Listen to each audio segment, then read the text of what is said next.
have been times throughout history when Almighty God has moved sovereignly in the affairs of men and performed deeds and done acts that our scientific community could only say defied the laws of nature, and we're told that we were looking at miracles. I have here a picture of Abraham the patriarch and his son Isaac. Abraham was prepared to offer his son Isaac as a sacrifice. And as the knife was coming down to plunge into the young man's heart, God Almighty said, "Wait, I have prepared the sacrifice for you, and it's not your son." Well, you're about to see the story of a modern-day father and son. Mark Gravel was diagnosed with stage 4 melanoma. His dad prayed and asked God to spare the life of his son. Listen to God's response and see the Gravels' amazing journey of faith.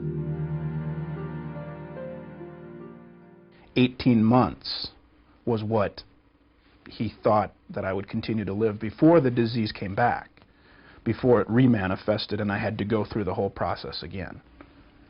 So he was basically saying, you're going to die within a couple of years. Exactly. Mark Gravel never thought much about cancer. He had always been healthy. After all, he was only 30 years old. So when he started getting tired working for his courier service in Minneapolis, Minnesota, he didn't give it much thought. Then he noticed a growth under his right arm, and everything changed. It started out as a mole, actually, and it continued to grow, and actually if it hadn't been sore and eventually bleeding, I probably never would have gone to the doctor. The mole was removed and sent for testing. When the results came back, Mark listened to his doctor in disbelief. Stage 4 melanoma.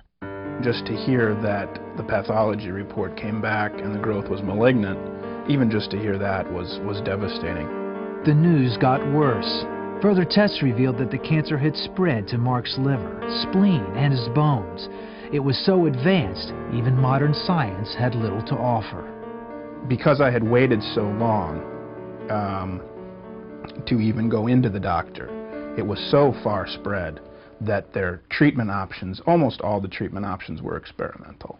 Mark's parents, Lynn and Vi, took the news very hard. I felt like my heart had broken in a million pieces and my life had totally collapsed. Because he was our only son and we hated to lose him. I sat and talked with the doctor and I said, if we follow those treatments that you suggest, how much will that add to his life? And the doctor said, well, I don't know exactly. I said, are we talking about a month or are we talking about a few years? And he said, a few months at the most. But Mark held on to his faith, especially one scripture he felt God gave him as a promise, the 23rd Psalm. When I was feeling low or if I was feeling scared, that was what I held on to, is that God had said that it would be okay. That, I mean, this literally was, the shadow of death was cast over my life. And, but I believed in God. Faced with a barrage of treatments, Mark decided to wait. He and his parents went to prayer. They asked everyone they knew at home and overseas, including CBN's counseling center, to pray. But Mark's condition continued to decline. He couldn't keep food down and needed morphine to ease the pain. It was very painful to move. With the lower back pain and the pelvis pain, it was almost like my bones were broken. All seemed hopeless, but Mark's parents also felt they had a promise from God. I was sitting praying, and I said to God, I don't want to lose my son. And he spoke back to me and he said, I lost my son too. And I said, yes, you did, but you raised him up again. And he said, your son shall also live. While in church, Vi heard a story about a master chess player. He was studying a painting called Checkmate. He announced and he says, this picture is wrong. The king has one more move. And then the pastor turned to the audience and he said, there's someone here tonight who feels that they're in checkmate. But God wants you to know the King has one more move. But Mark got worse. The tumor had grown larger than a softball. He was bedridden and had lost use of his right arm. The night before his scheduled chemotherapy, Mark's faith wavered. I was able to hang on to the faith until the very, very end. And I was told by the oncologist that you need to start chemotherapy tomorrow. We need to get this treatment going now if you're going to have any chance at all. And the night before, I absolutely broke down. I could not hold on anymore. Mark sought his father's counsel. They prayed. Then in a step of faith, Mark put the decision in God's hands. I'll give God one more night, effectively, is what I said. But I have to feel significantly better. I have to feel something tomorrow morning, or I'm going for the chemo. That morning, the miracle had begun. I felt good enough that day that I had been on morphine for the pain. I'd been on an anti-nausea drug. I'd been on several other prescription drugs, and I felt good enough to not take those drugs. That was the first time in, close to 3 months that I had not used any kind of painkiller. That's how dramatic it was.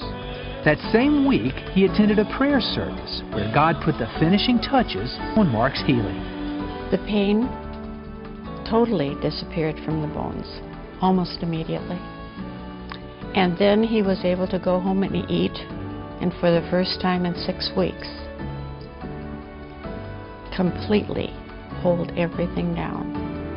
Every symptom completely disappeared, and Mark soon returned to work. The tumor just faded away. Just recently, he received a complete physical and a clean bill of health. Mark believes that 2 things brought his healing: faith in God and prayer.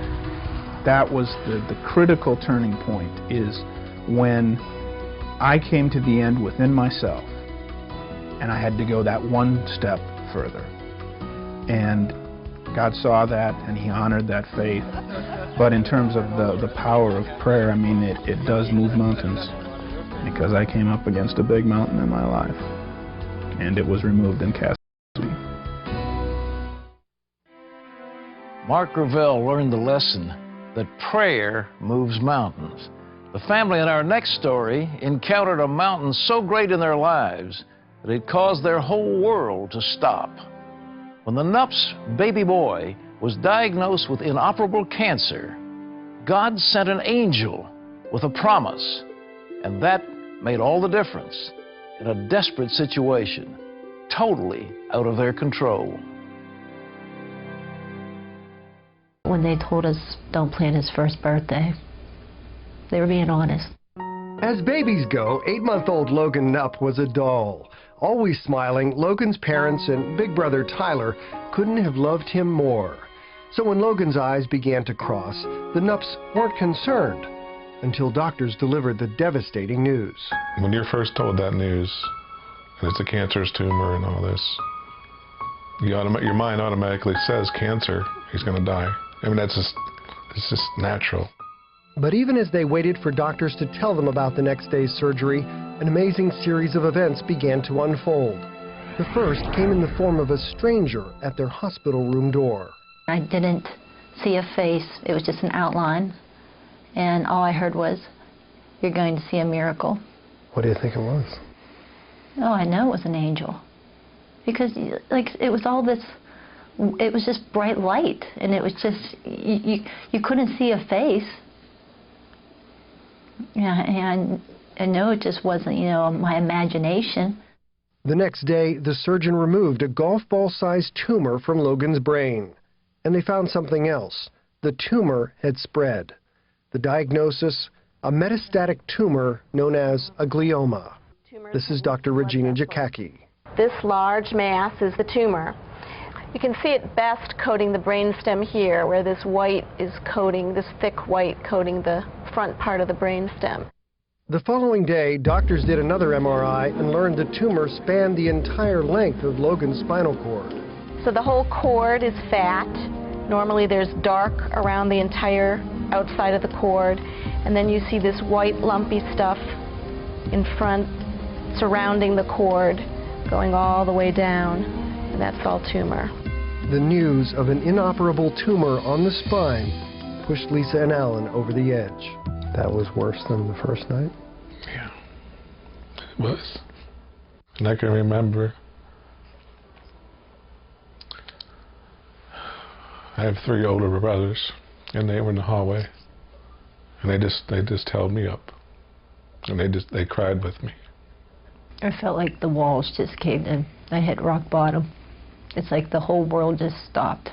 I thought it was the end. I mean, I thought it was just a matter of days until he died. And Logan's doctors told the Nupps to prepare for the worst. Again, pediatric oncologist Regina Jakacki. The prognosis for cure was slim to none. Not bad.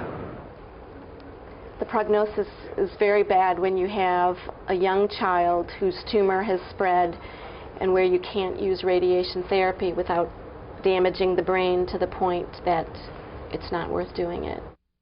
Logan began his aggressive chemotherapy here at Children's Hospital of Pittsburgh about 3 weeks after doctors removed the tumor from his brain. They decided on the aggressive chemotherapy because they said radiation would likely leave him in a vegetative state, or worse, kill him. But even with chemo, doctors were pretty sure about the outcome. We were hopeful that we would be able to provide some time, and hopefully some quality time, thinking that it would be on the order of months before the tumor would grow back and Logan would die. I felt like I left everybody down. It was hard. I felt like I left Logan down because, you know, I had him. It took a lot of, the doctors talked to me a lot and told me it was nothing I did. They told me it was just that his cells went crazy. Though this was the hardest thing that they, or any parent, must face, the Nupps drew their strength from a source outside themselves, through hundreds of friends and strangers who prayed for Logan. And Lisa remembers one acquaintance named Marty who came to pray for Logan. There was just an overwhelming awareness that God was healing him right then. As I prayed, I actually was aware that God was literally severing this cancer. I saw him lay an axe at the base of the cancer, and the tumor was being totally severed, totally destroyed. The next day after that prayer, and just 1 month after the diagnosis, doctors did another MRI to see if the tumor was growing back. When you have a very aggressive tumor, occasionally it can grow through chemotherapy, and we don't want to give a lot of chemotherapy if it's not going to work. But what they saw in the MRI astonished everyone, including Patty, the MRI tech who was the first to see the scan of Logan's spine. And what did she see? Nothing, absolutely nothing on this baby scan. I even called the attending radiologist that was on that day. We reloaded his previous scan and compared them, and there was absolutely nothing there. It was incredible, nothing short of a miracle. So do you see this all the time? No. The Nupps wondered if there might be some mistake. After all, they had just come for a second week of chemo. Meanwhile, doctors ordered a spinal tap to check for cancer at the cellular level. The result? Logan was cancer-free. There's no longer any tumor coating the spinal cord at all. And now you can see the normal spinal fluid around the outside of the spinal cord, which is no longer swollen. There's no white areas at all where there used to be, and there's complete disappearance of all visible tumor. Is that amazing? That is miraculous. I think we were just all just couldn't believe it. Couldn't believe it. Doctors were, needless to say, at a loss to explain what happened. Yet in spite of Logan's remarkable turnaround, doctors urged the Nupps to continue chemo for the next 17 months, which they did.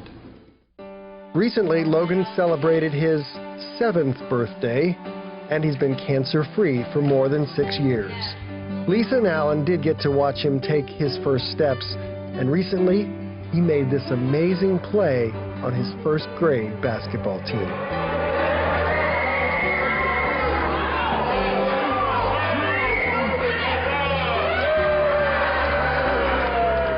This is 7-year-old Logan Nupp, who has heard his miracle retold many times.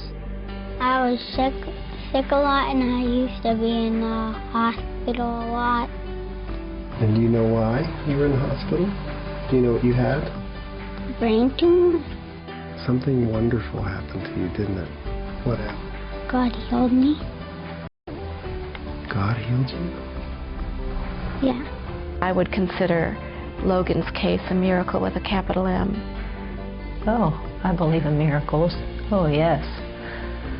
I believe God is just still wanting to give these gifts to his children. Yeah, Jesus did it. He walked on this earth and he touched people and healed them. And he's still doing it. And, oh, I believe in miracles. I have one that lives with me every day. Miracles. 12 people touched by the hand of God. The Bible tells us that Jesus Christ healed all manner of illnesses. When he was living on this earth, multitudes of sick people were brought to him, and we're told the touch of his hand healed everyone. The prognosis of the illness doesn't matter to God. He's greater than any diagnosis. In our next feature, you'll hear the story of Tom Renfro. The doctors told him to go home and die. For over a year, they battled his cancer. I want you now to find out what God taught his wife and his church through his courageous fight for life. Your world just suddenly stops on a dime. The world as you know it is no more. It's never the same again. In 1997, Sid Renfro's husband Tom, a well-respected physician in Norton, Virginia, was diagnosed with the rarest form of lymphoma, already in the 4th and final stage. Sid wasn't given little hope her husband would live. She was given no hope. We had gone there with hopes that they could do something. But he told us there was no radiation, there was no chemotherapy, that they would not try anything. He said, we will not touch you, just go home. Things quickly went from bad to worse. The physician told us that day that if it attacked a major organ, that he would probably only last about 3 months. And the very next day, his kidneys were attacked. For all practical purposes, once you have extensive stage disease with this, the odds are approaching 0 that you'll be disease-free. Well, I saw Dr. Renfro contract a debilitating disease that progressively consumed his life and his health to the point where I expected him truly to die. What you're about to see is home video of Tom speaking weekly to his church in Norton, Virginia. Watch as his body rapidly deteriorates. His condition worsened day by day. Mentally, I was fighting because I was so physically exhausted.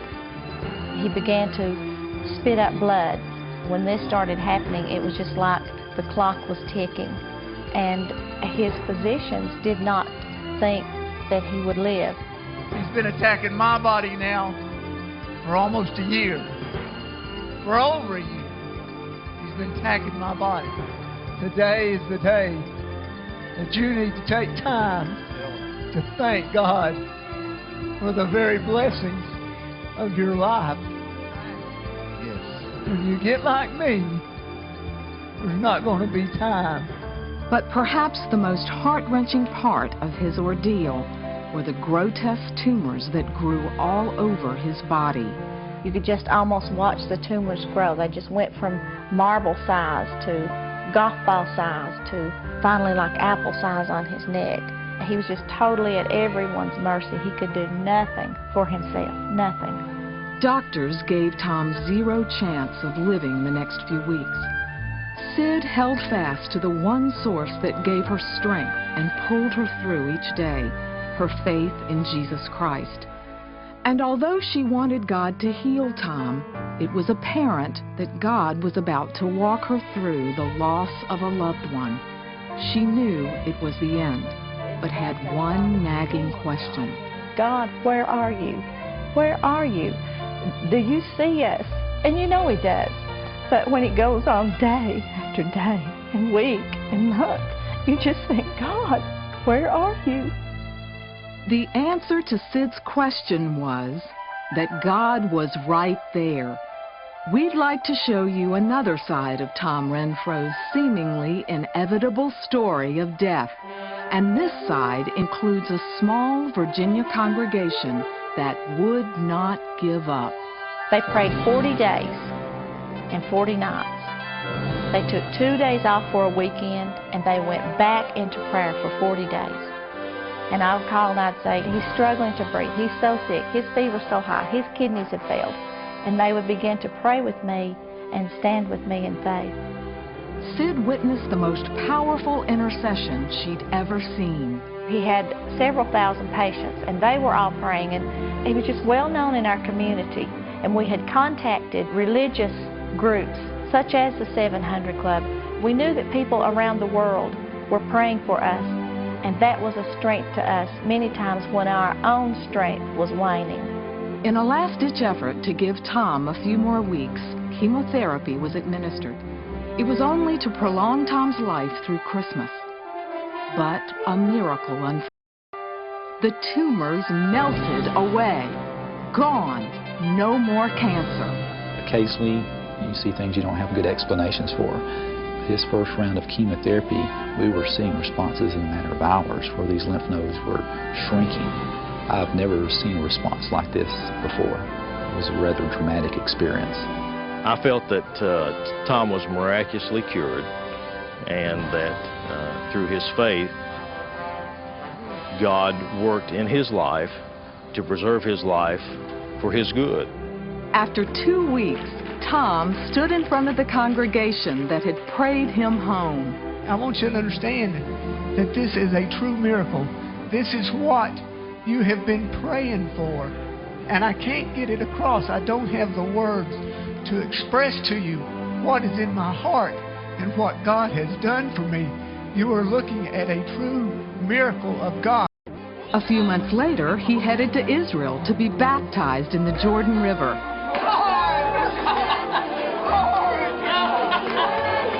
We'd like you to see Dr. Tom Renfro today. The day God healed me, the reaction of the people around me, of my wife, my family, my friends, was exuberant joy. They were so excited, from the physicians down to the people coming in sweeping the floors. They all rejoiced with the miracle that God had done. No one knows that better than the people who stormed the very throne of God on Tom's behalf. We had people who would say, well, God woke me up at 2 o'clock in the morning this morning and told me to pray for Dr. Renfro. And I prayed for about an hour and went back to sleep. Somebody else say, well, I know why you went to sleep. It's because he woke me up at 3 o'clock and he told me to pray for Tom Renfro. It just totally changed my life. I'm a different person. I'm a different Christian. I'm just totally different. My whole life is different. We just thank the Lord today that He has done this miraculous thing in our midst because we believe, and we're His people, and we love Him. If I had not have gone through with Him what I went through for months, I stayed with Him day and night with Sid. Then when my own children were diagnosed with cancer, both my daughters, I had the reassurance to know that they were going to come through, that God would heal them because I saw what He did for Tom. One of the only things that make it to heaven before you do is your words. To ring in the very ears of God within the throne room of heaven, and God hears our prayers. And the power of prayer is just what activates God. It's what He's waiting for us to hear, to cry out to Him, to cry out not only for our needs, but to cry out in worship, to cry out in thanksgiving.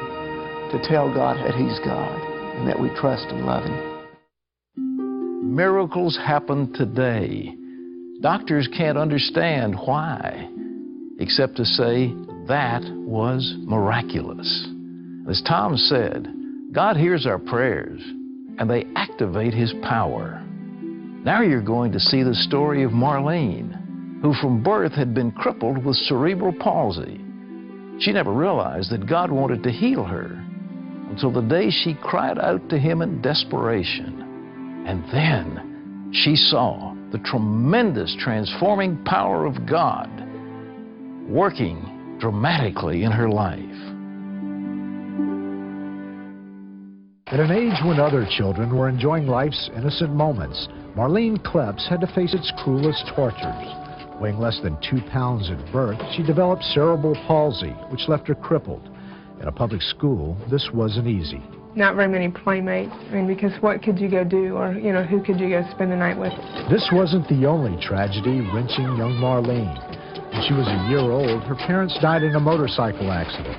She was reared by great-grandparents and later by foster parents. But at 12 years of age, when some friends brought her to a youth rally, she committed her life to God. Young Marlene felt she'd finally found the father she'd always needed. I mean, I was his, and he was my dad, and that was it, forever.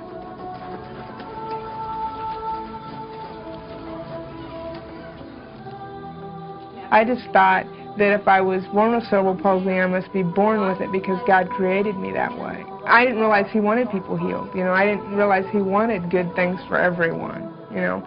So at first I just thought, well, there's got to be a reason for it, you know. Smarter than I am. Just push it. You got to push your pencil. Try it. Okay, good. During her teenage years, Marlene suffered numerous spasms caused by muscular surgery. These attacks were sometimes so violent they left her attendants with broken bones. After one severe spasm, Marlene was left almost totally paralyzed. Her vision, along with the rest of her condition, grew progressively worse. She didn't have really any control of her head or her neck. Her head was sort of tipped back, and her lips and her tongue were kind of swollen and drooling, you know, just a very tough state to be in. As a last resort, in December of 1980, Marlene was taken from her home in Missouri to the world's finest hospital, the Mayo Clinic in Rochester, Minnesota. Marlene was a spastic quadriplegic and pretty much dependent on other people to provide for her needs. She needed someone to help her get in and out of bed, in and out of her wheelchair, for toileting, helping her to go to the bathroom. Pretty much dependent to the point where she really didn't do a lot physically herself. Nancy White's husband was Glenn White, Marlene's recreational therapist and a paraplegic. He witnessed Marlene's extensive treatment and worsening condition. Reviewing, team notes in team meetings, at different points, the staff were thinking that there wasn't really a lot of hope for recovery. January 5th, 1981. Spasticity has progressed. Spasms infrequent, but can last for months. Still will not move her 4 extremities. March 25th. Still has no voluntary finger movement. Marlene has been here for over 2 months.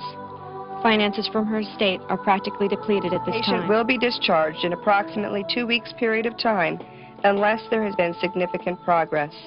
She will be dismissed to a nursing home in Missouri.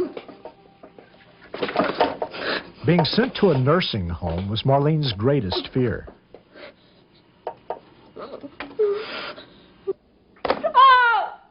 And as best I could talk, I just yelled at him and I just said, God, stop. In other words, just get out of here. But he didn't. And you could just feel his love and his presence, and it came all around me, and it was really, really warm. And he showed me a vision that he was going to heal me. It showed me on the inside of a church. The church had light-colored woodwork. The doorknob on the church was a triangular glass-colored doorknob. And then it showed me in a rust-colored striped shirt, and people, gathered around me praying for me. And there was a man in a pinstripe suit. He showed me out riding a bike on beautiful green grass, and it said March 29th in just great big bold letters. And that was 3 weeks away. But 3 weeks passed, and nothing happened. Marlene thought she would be healed in Missouri, But on March 28th, the day before the date given in her vision, she found herself still in Rochester, still degenerating, still knowing no churches in the area. She pleaded with God and felt He told her, of all things, to have the nurse look in the yellow pages under churches the next morning.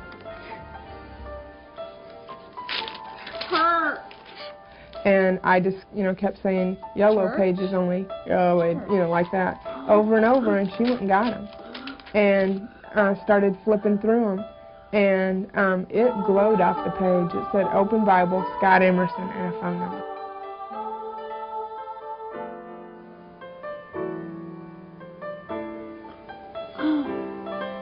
My wife honestly thought the person calling was drunk because the speech was so slurred, and she handed the phone to me, and it was very difficult to understand Marlene. She started asking me lots of questions about what the church believed, what we believed. And I started answering them, and she asked about healing. Did we believe in healing? Do we pray for the sick? Have we ever seen a miracle? Things along that line. And I answered several minutes worth of questions, and she said, okay, you're the one. You can come see me. And I thought, I can come see you. So a skeptical Scott Emerson answered the call. He arrived at the hospital in a pinstripe suit. Marlene told him he looked identical to the man praying for her in the vision. She described how the pews were arranged, the colors within the church. There were some doors in the back, swinging doors that entered into the sanctuary. She said there's windows like diamonds in them, and there were. She described everything in great detail, never having been in the church. But when somebody begins telling you things like that, you take note of it. Emerson then took Marlene to his church. She had to be strapped in because her body was jerking so wildly. She was all scrunched up, and I thought to myself, I didn't realize that it was going to be somebody this bad. And I thought to myself, Lord, this is going to have to be you. Emerson had never had a miracle take place in his church.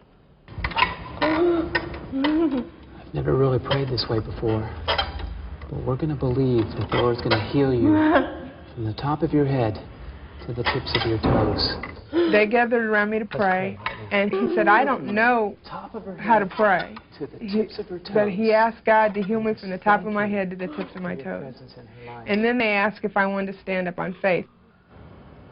So would you like to stand by faith? And immediately upon lifting her out of the chair, we began to feel strength coming into her legs. And she took a hold of the back of the pew, and she just leapt. And my feet hit the floor, and I felt the floor for the first time in my life.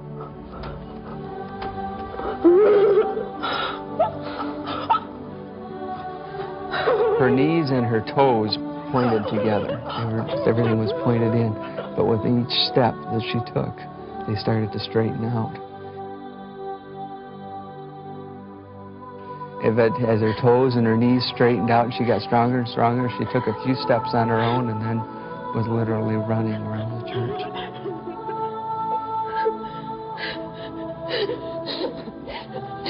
Then she started to go on a little bit of a dog trot around the church, and finally she began praising the Lord and going around. And I tell you, you talk about the glory of the Lord.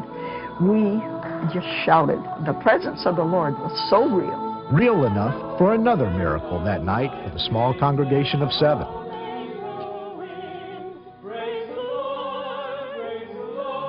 I would say her glasses were close to ½ an inch thick.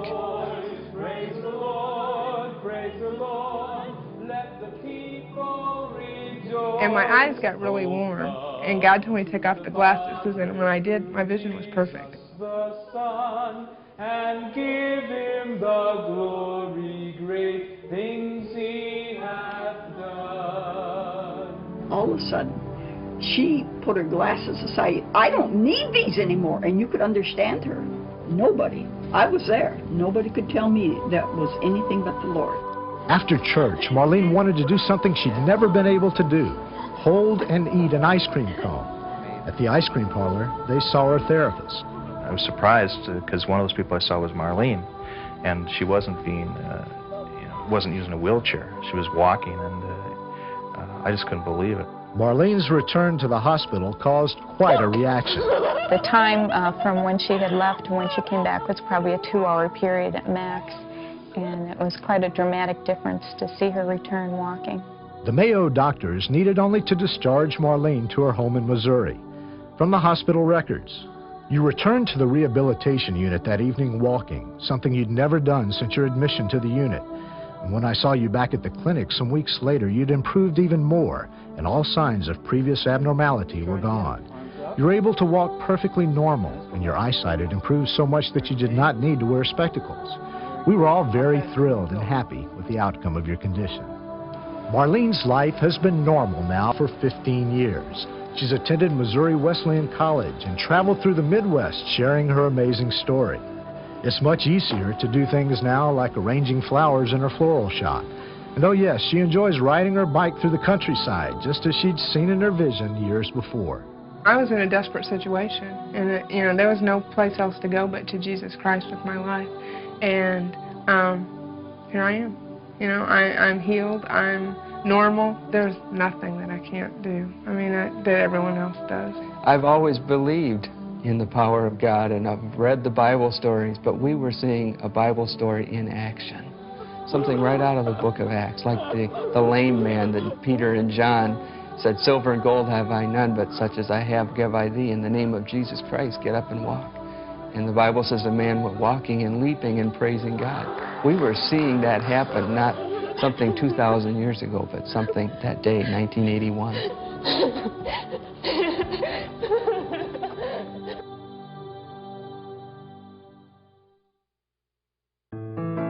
We read in the Bible that Jesus and his disciples were on the Sea of Galilee, and a fierce storm arose, and the boat in which they were sailing was ready to sink.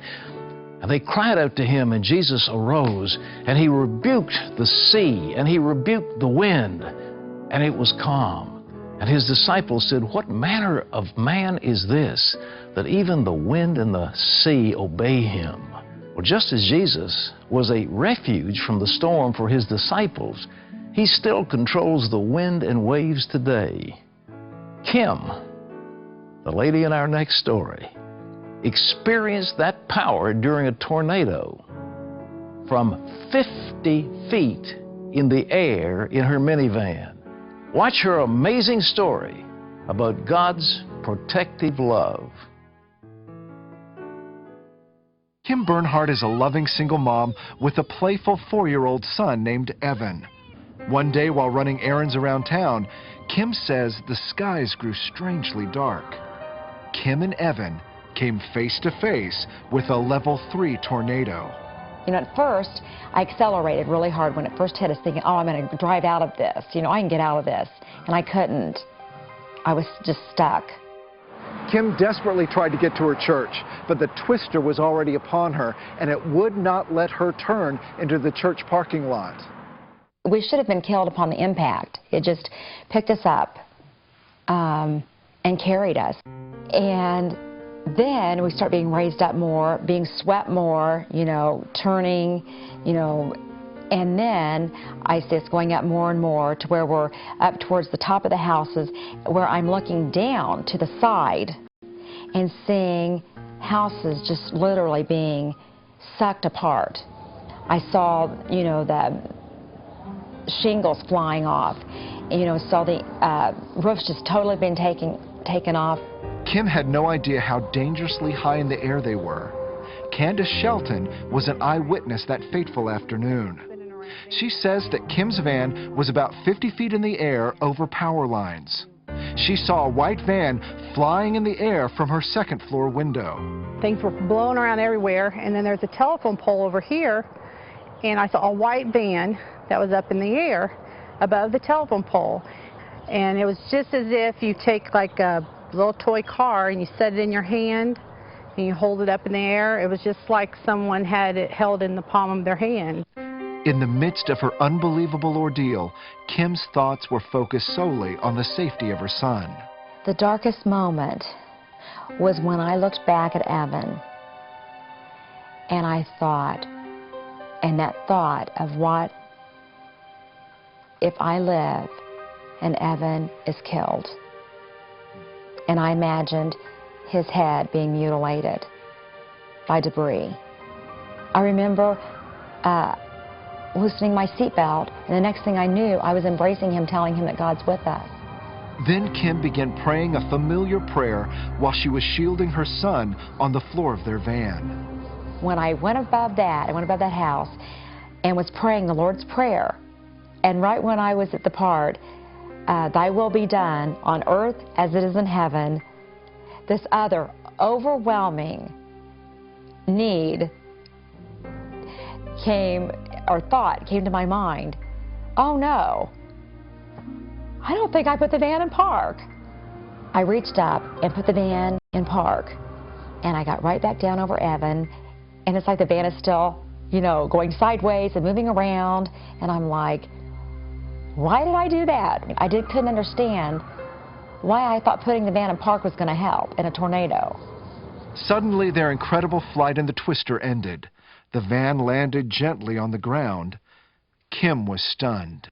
It's like we were in a cradle. We were let down. I felt one gentle motion, and then I felt another very gentle motion, and we were gently, I mean gently, set down. While praying the Lord's Prayer, Kim felt God spoke to her heart to put the van in park. She now says that simple act possibly saved their lives. Well, I think we would have gone into a house. Where we landed was facing toward a house, and not that far. We landed in the front yard facing a house that we were in park. I looked out, I see all these homes torn apart. I see that we're in a front yard headed toward a house, and we're sitting there. I see all the trees down everywhere. It was very frightening. Kim feels God's presence was very real in the midst of that terrifying Twister. That prayer has a different meaning to me now, on earth as it is in heaven. Thy will be done. And, you know, I was right there between earth being torn apart and being close to heaven, because I really believe God was there with us. And I really did not believe at that point I would live. But yet, there was a peace. I knew I was in the hand of God. A level 3 tornado can carry winds in excess of 200 miles per hour. Kim is still amazed that she and Evan left their van without a scratch. But to know that we were 50 feet in the air and that we weren't just dropped and killed and crashed. We should have crashed into a house.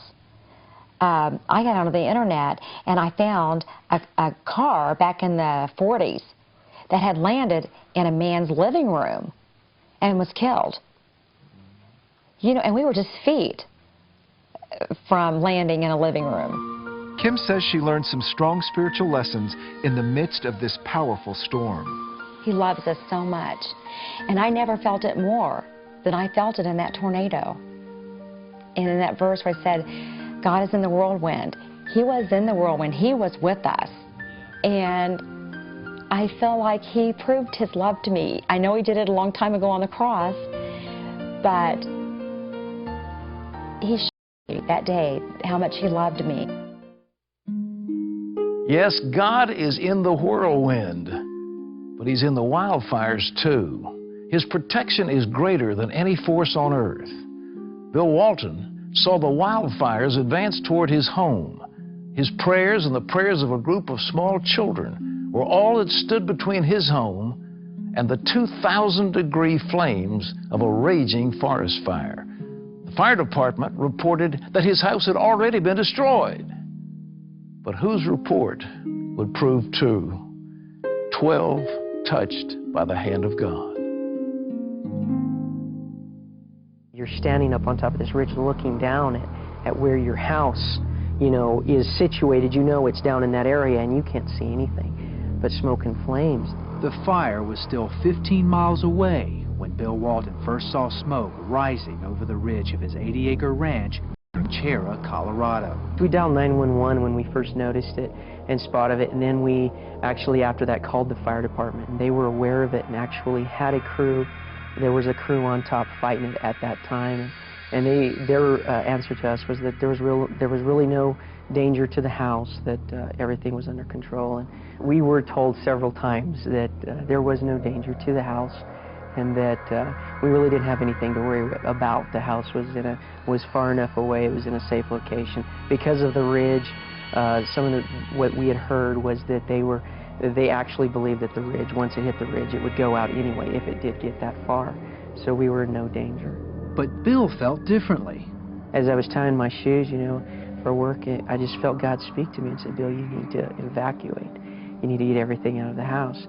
We were completely going off of what I felt in my heart at the time, what I felt like God was telling us to do. Bill's feelings were confirmed. His wife, Natalie, felt the same way. Together, they agreed to get all their belongings out of the house. Well, I grabbed all my clothes and all the pictures, everything that I thought that I needed first. The baby things that for me was precious, and I just loaded it in the car. Using a horse trailer, cars, and trucks, Bill, his brothers, and friends started packing the house. And I said, God, just protect us. We need to hurry and get out of here. Protect us. When I saw the fire get on this side and the smoke begin to fill the canyon and all of that, then you begin to really get a grasp of the danger that's that close. The fire kept getting closer. By the time they finished loading everything, the flames had crossed the ridge and were moving toward the house. The fire department came, but it was too late. The fire started crowning, and the volunteer firefighters had to evacuate. And that's when the fire actually goes from treetop to treetop, and it can get up to speeds of 50 miles an hour, and it'll spread through the trees on the tops and then burn its way to the ground. And this is where the fire is at its hottest. He said at the front of that, usually it's up to 2,000 degrees temperature. Flames are moving at 50 miles an hour, and that's what the potential was that day when we were evacuating. The fire gained momentum and started coming down the valley. Now, Bill and his dad had gone to the top of that ridge to see what was going on. But while they were up there, they got a phone call that told them the house was gone. Followed within minutes is a call that they're saying our house is lost. It was engulfed in flames and was gone. And you have an element of fear that you're having to put down. You have an element of unbelief that you're having to put down. You just can't believe that this is actually happening. Truly, I didn't know what to think. I was shocked, and I was sad, and then I was thinking, gosh, my house is burning, my house is gone. I was thinking about coming up here and seeing ashes. But as the flames raged through their property, a group of children from their church just north in Colorado Springs stopped and prayed. Dear God, I pray that you would protect Pastor Bill and his house. Dear Lord, you said that there's great power in the name of Jesus. Bill had called Kevin Moore, senior youth pastor of New Life Church. I say, well, what's going on with him? And the reason why he's not here is because his house is being threatened by a forest fire. And this morning, he gave me a call, and he asked that you guys would pray. One by one, the children earnestly prayed for Bill and Natalie. Dear Heavenly Lord, we know that you are in control of all things. Just please protect his house. Put your angels and a hedge of protection around his house, Lord. Pray for Pastor Bill and for this fire going on, and help it to pass by his house, and nothing will get harmed. And your name we pray. After the fire cleared the area, Bill went back to the house, driving through the charred land. As he drove down the driveway and came around the corner, he saw the most unbelievable sight. There is this bright yellow house with a green roof sitting in the middle of all of this burnt trees and ash, and the joy that hits you at that time is just so incredible. The fire had miraculously stopped at the house. From all reports, the house should have been consumed, like everything around it. An eyewitness told Bill the last thing she saw. And she said it looked like gas was just being poured across the top of our roof. The flames were just engulfing the house. He showed us just how close the fire had come. When the fire came down the hill, it burned through the trees, blew out the propane tank and up to this retaining wall. and started in. The fire had miraculously stopped at the house. From the house, And exactly. that's burning at what? They said at the front of that fire, at the front of it is about 2,000 degrees when it's crowning and coming down. So you've got fire that's just burning and consuming all of this, and just feet away is the sign. It's wood siding, yes, on this house. Mm-hmm. Firewood was stacked just a few feet away from the fire. The flames were that close on all sides. To give you an idea of the heat that was coming down, it just melted out this lamppost. But could it be possible that a few prayers could stop such an inferno? This family believes it is. The God of Shadrach, Meshach, and Abednego is still doing a flame retardant service. It's still here. It's still, God's miracles still happen today. My first reaction was to turn to my parents because they are non-believers. I mean, and I was like, and I was like, see what prayer does? Although all 80 acres burned, the house was spared. The Waltons believe this testimony of God's power will inspire people's faith, including the children that prayed. Their prayers make a difference, and that their prayers are very special to God, and God hears them and wants to answer them, and He wants to encourage them and build them in their faith in the area of prayer. And what we have seen happen as a result of this miracle is that people's faith is being inspired to believe, to believe God for even greater miracles and all of that. It's a great testimony that God's hand still is moving. In the Bible and throughout history, there are many examples of men in battle who have been miraculously spared by God. The Old Testament is full of such examples.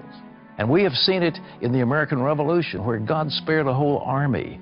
General George Patton crying out to God at the Battle of the Bulge and asking Him to send clear skies so that American aircraft could come, drop supplies, and defend those beleaguered troops. A whole company of men in World War II went into battle without any casualties because they were reciting the 91st Psalm. They believed in miracles.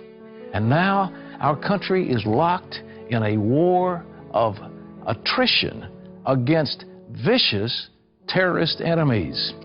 And many Americans, brave men and women, are paying a great price for freedom in that war on terror. They or someone they love are serving in the military, and they're facing fear and danger each day. Well, young Marine Joel Murray and his family found that God's protection extends to the fiercest battlefield. God provided an unlikely shield in the heat of conflict from a deadly RPG round. In the early morning hours of March 19, 2003, the city of Baghdad awoke to the piercing sound of air raid sirens and then explosions. Operation Iraqi Freedom had begun. In the days that followed, coalition forces launched non-stop air and missile attacks on targets across Iraq. Coalition troops crossed over the border of Kuwait and began the push toward Baghdad. It was here that Lance Corporal Joel Murray of the U.S. Marines would see combat for the first time. When you're in the middle of it, you are on your feet all the time, wondering when something's gonna come at you. You don't know. And like when we first went into Iraq, you would hear mortars going off. That's a little thing shooting over in the sky, and you're wondering when it's going to come your way. As a crew member of an assault amphibious vehicle, better known as a track to the Marines that use them, Joel was living out his childhood dream of becoming a Marine. How many more years until you do this?